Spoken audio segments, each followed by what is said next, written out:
Bismillahirrahmanirrahim. Assalamualaikum warahmatullahi wabarakatuh. Yang kami hormati Bapak dosen Bapak Ari Kusumawardani selaku pembimbing pada mata kuliah Perbandingan Administrasi Negara dan teman-teman yang berbahagia. Pertama-tama marilah kita panjatkan puji dan syukur kehadirat Allah Subhanahu wa taala yang mana telah memberikan rahmat serta hidayahnya kepada kita semua sehingga kita bisa bertatap muka kembali walaupun secara tidak langsung. Tak lupa juga salawat serta salam semoga tetap tercurahkan kepada junjungan kita Nabi Muhammad SAW. Pada hari ini kita akan melaksanakan diskusi yang akan mengulas tentang implementasi Trias Politika dalam sistem pemerintahan Indonesia dan Iran. Sebelum diskusi dimulai, saya akan memperkenalkan diri terlebih dahulu. Saya Yani Nuryani sebagai moderator yang akan memandu jalannya diskusi.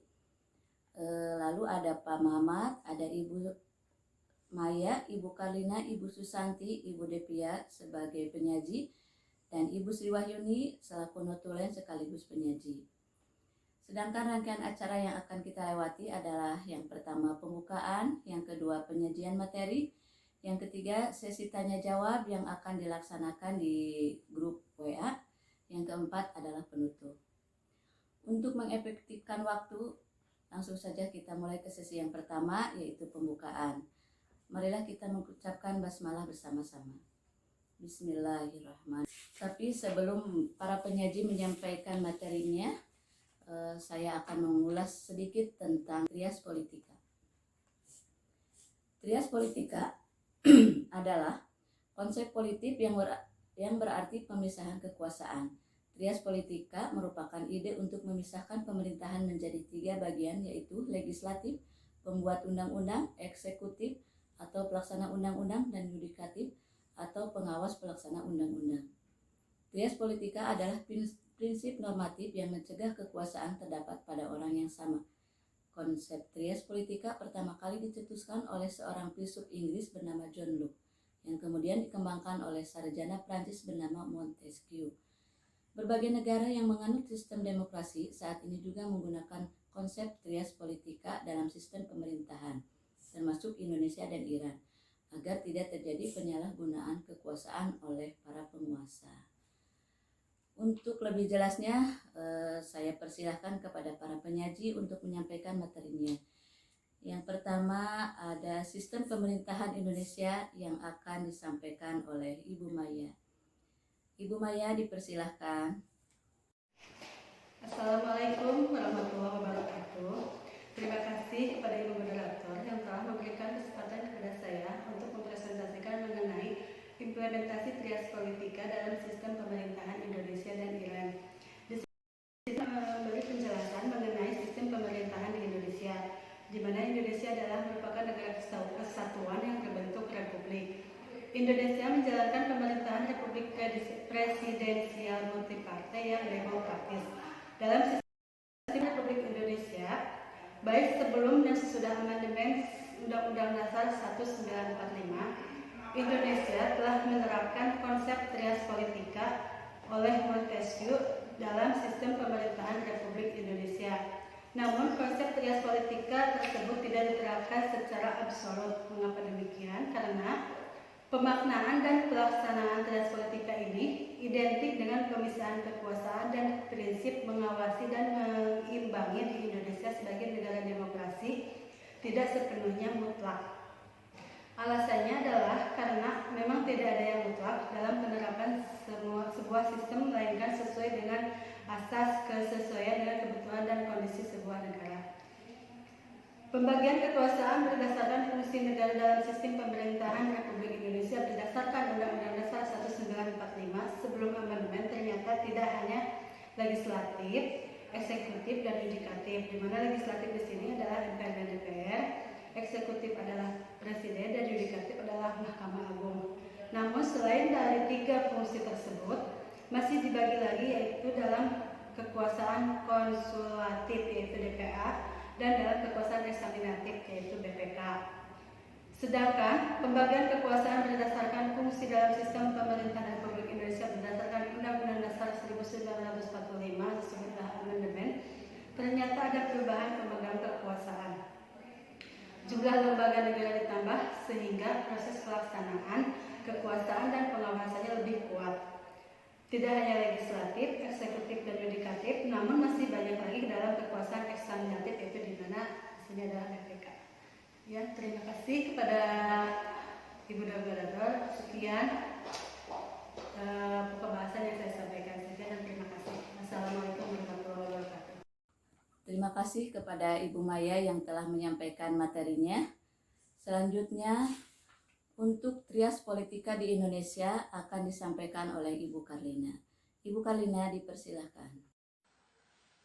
Assalamualaikum warahmatullahi wabarakatuh. Saya Karlina Soraya akan menjelaskan mengenai konsep trias politika di Indonesia. Indonesia sebagai negara demokrasi menganut paham trias politika, yaitu suatu paham yang menyatakan bahwa cabang pemerintahan dibagi atas 3 kekuasaan, yaitu kekuasaan legislatif, eksekutif, dan yudikatif. Di mana kekuasaan legislatif Indonesia dipegang oleh 2 lembaga, yaitu Dewan Perwakilan Rakyat atau DPR dan Dewan Perwakilan Daerah atau DPD, di mana sesuai dengan pasal 20 ayat 1 Undang-Undang Dasar 1945 memegang kekuasaan membentuk undang-undang. Kemudian yang kedua, kekuasaan eksekutif di Indonesia dipegang oleh Presiden, Wakil Presiden, dan Kabinetnya, yang sesuai dengan pasal 4 ayat 1 Undang-Undang Dasar 1945 memegang kekuasaan pemerintahan.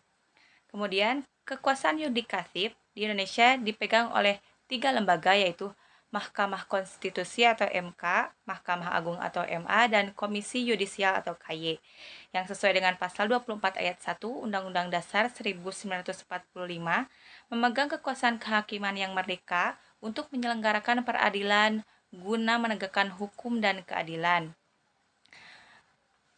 Sekian penjelasan trias politika di Indonesia. Terima kasih. Terima kasih kepada Ibu Karlina yang telah menyampaikan materinya. Untuk selanjutnya, sistem pemerintahan di Iran akan disampaikan oleh Ibu Susanti. Ibu Susanti, dipersilakan. Assalamualaikum warahmatullahi wabarakatuh. Baiklah, di sini saya akan memaparkan tentang sistem pemerintahan Iran. Iran atau Persia adalah sebuah negara Timur Tengah yang terletak di Asia Barat Daya. Dalam sistem pemerintahan Republik Islam Iran, sejak jatuhnya dinasti Shah Iran, sebagai kepala negara adalah Imam ke-12 yang diwakili oleh Faqih atau Dewan Faqih, atau disebut juga dengan Dewan Keimanan. Berdasarkan asas-asas umum konstitusi Iran, bentuk pemerintahan Iran adalah Republik Iran. Berdasarkan konstitusi Iran, kekuasaan tertinggi dari Republik Islam Iran berada di tangan imam atau wilayatul faqih. Kekuasaan imam atau pemimpin tidak diperoleh melalui suatu pemilihan umum, tetapi melalui suatu aklamasi dari rakyat. Kepala pemerintahan dipegang oleh seorang presiden yang walaupun dipilih oleh rakyat, tetapi diangkat, dilantik, dan diberhentikan oleh faqih atau dewan faqih. Penentu seorang untuk menjadi faqih dan ayatullah adalah berdasarkan kemampuan yang bersangkutan mengenai Al-Quran. Demikian pemaparan dari saya. Wassalamualaikum warahmatullahi wabarakatuh. Terima kasih kepada Ibu Susanti yang telah menyampaikan materinya. Untuk selanjutnya, trias politika di Iran akan disampaikan oleh Ibu Depia. Ibu Depia, dipersilahkan. Assalamualaikum warahmatullahi wabarakatuh. Terima kasih kepada Ibu Moderator yang telah mengizinkan saya untuk menjelaskan materi tentang trias politika di Iran. Konsep republik dalam Republik Islam Iran telah dimodifikasi dengan konsep kepemimpinan wilayah faqih atau pemerintahan para ulama. Modifikasi ini menyentuh ketiga sendi sistem republik, yaitu sistem institusi eksekutif, legislatif, dan yudikatif, atau yang biasa disebut dengan trias politika. Ada beberapa batasan-batasan sebagaimana diatur menurut konsep trias politika, yang di dalamnya kekuasaan eksekutif ditundukkan oleh kekuasaan legislatif. Demikian pula kekuasaan yudikatif mempunyai batas-batas sendiri yang membuat mereka tidak leluasa menerapkan hukum Islam. Di antaranya yaitu yang pertama, pemimpin Agung Iran bertanggung jawab terhadap kebijakan-kebijakan umum Republik Islam di Iran. Yang kedua, kekuasaan lembaga eksekutif sendiri ada 3 unsur yang disebut dengan trikameral, yaitu presiden, menteri atau pembantu presiden, dan tentara, serta korps pegawai revolusi. Yang ketiga, kekuasaan legislatif di Iran diwakili oleh lembaga parlemen yang disebut dengan Majelis Syura-e Islam. Yang terakhir yaitu kekuasaan lembaga yudikatif dalam Konstitusi Republik Islam Iran dilaksanakan oleh lembaga kehakiman. Sekian yang dapat saya sampaikan. Terima kasih. Saya kembalikan kepada Ibu Moderator. Assalamualaikum warahmatullahi wabarakatuh. Terima kasih kepada Ibu Depia yang telah menyampaikan materinya. Untuk selanjutnya, persamaan penerapan trias politika dalam sistem pemerintahan Indonesia dan Iran akan disampaikan oleh Bapak Mamat. Bapak Mamat, dipersilahkan. Assalamualaikum warahmatullahi wabarakatuh. Baiklah rekan-rekan, saya akan mencoba menyampaikan tentang persamaan penerapan trias politika dalam sistem pemerintahan Indonesia dan Iran. Pertama, Indonesia dan Iran merupakan negara berbentuk Republik Kesatuan. Selain itu, Iran juga berbentuk Republik Islam yang menerapkan syariat Islam sebagai landasan dasar dalam menjalankan pemerintahan. Yang kedua, Presiden Indonesia dan Iran dalam menjalankan tugasnya dibantu oleh Wakil Presiden dan Menteri-Menteri. Yang nomor 3, Presiden Indonesia dan Iran tidak dapat membubarkan parlemen. Yang terakhir, keempat, Presiden Indonesia dan Iran dipilih langsung oleh rakyat. Terima kasih. Terima kasih kepada Pak Mamat. Untuk selanjutnya, ada perbedaan penerapan trias politika dalam sistem pemerintahan Indonesia dan Iran yang akan disampaikan oleh Ibu Sri Wahyuni. Ibu Sri Wahyuni, dipersilahkan. Assalamualaikum warahmatullahi wabarakatuh.